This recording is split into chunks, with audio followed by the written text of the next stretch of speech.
So, yeah. Hello everyone, this is Yogesh Nandivar and I welcome you all to a series of a concrete technology. Today's topic for the discussion is mixed design and the various methods which are used for mixed design. So, at the end of this particular session, you will get to know what is mixed design and what are the various methods which are used for mixed design.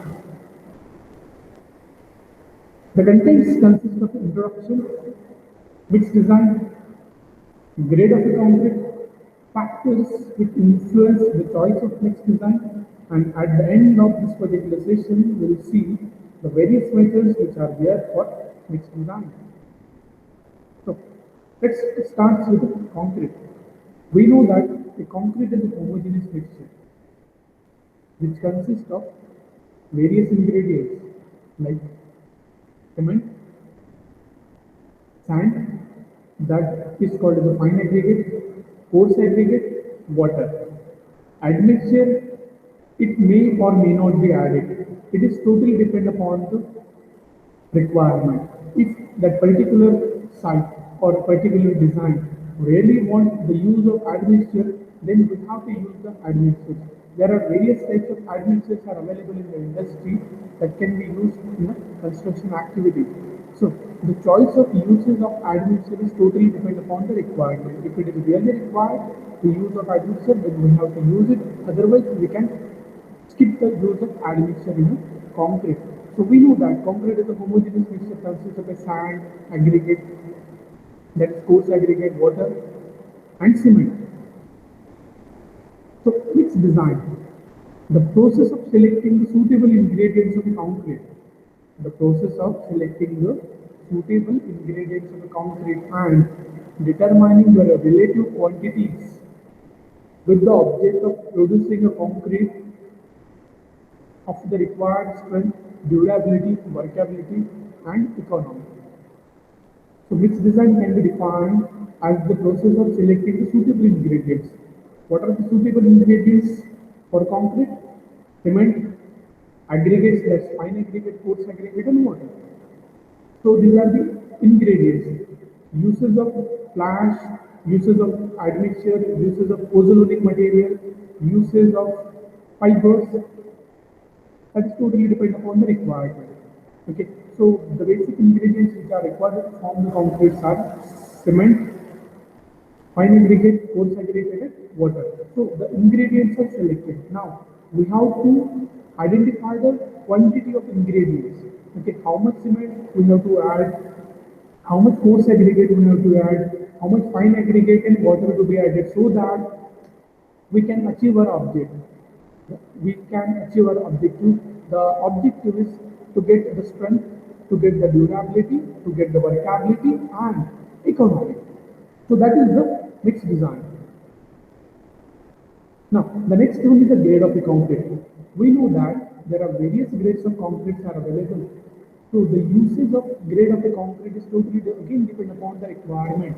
If it is a PCC, then we can go for a M15 or M10. If it is a actual work or actual, let us consider that the beam design or a column design or a slab, then we can go for a higher grade. So the grade of the concretes are there, and uh, the characteristic strength of a concrete is represented by FCK. It can be defined as the strength of the concrete below which not more than 5% of the test results are expected to fall. Now, let us consider a batch of the concrete. From that particular batch of the concrete, we are preparing it 100 cube. We prepare the 100 cube and we will cure that 100 cube for 28 days.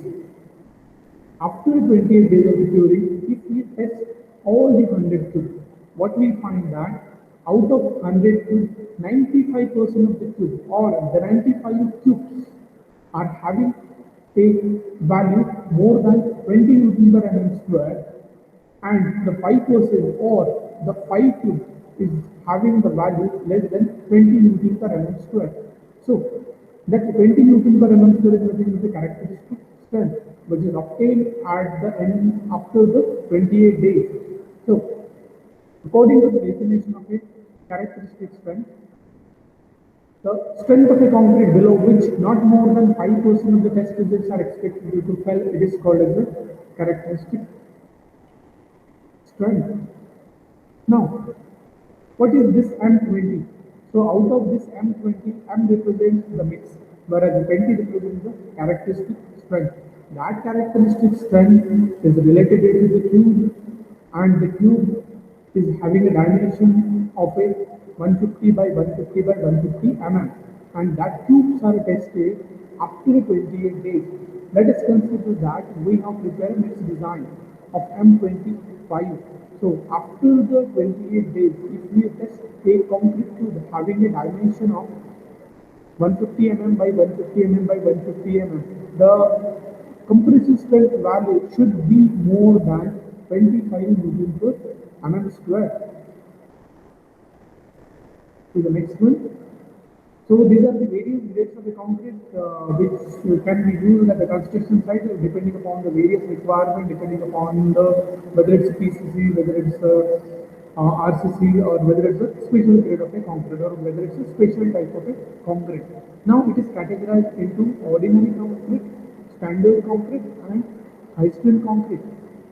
The middle column represents the grade of the concrete, whereas this third column represents the characteristic strength, which is represented by FCK, and that is obtained after a testing of a cube having a dimension of a 150 by 150 by 150 mm after 28 days. So ordinary concrete consists of a C grades starting from M10, M15, and M20, whereas the standard concrete consists of M15, M30, M35 up to M60. Whereas, depending upon the requirement, there is high strength concrete also. So we can call it as a special grade of concrete, starting from M60 and it is there up to M80. So this M represents the mix with 10, 20, 30, 40 that represent the characteristic strength.